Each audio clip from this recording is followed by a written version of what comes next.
कंदकोट में बारिश जो पानी निकाल न थी सघियो। शहरनि खे अचण वचण में शदीद मुश्किलातूं पेश अचण लॻियूं। मुख़्तलिफ़ रोड रस्तनि ऐं दुकाननि अॻियां पाणी बीठल।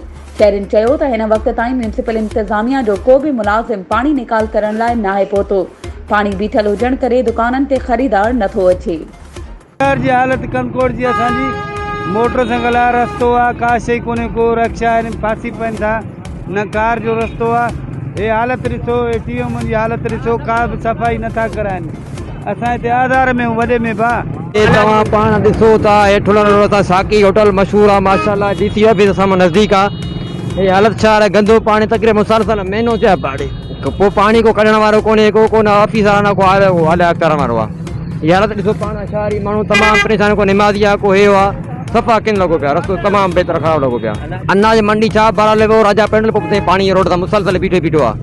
अंदर तव्हां वञो, शहर वञो, चाहे नेशनल बैंक आहे, चाहे साकी होटल आहे, या खुशहाल होटल आहे, चाहे भूसे राणो मशहूरु आहे, सॼो मुसलसल पाणी लॻो पिया आहे। को हालिया अफ़सर को हुजे, को DC साहिब हुजे, ॿियो को हुजे जेको इन जे ख़िलाफ़ को एक्शन खणे। हिते पाणी घणो बीठो आहे, 2 खां 3 फुट बीठो आहे, त पाणी को कढण वारो कोन्हे। असां तकलीफ़ में आहियूं, असांजी गाॾियूं किरी पियूं आहिनि, पाणी को कढण वारो कोन्हे। पाणी असुल घणो बीठो आहे।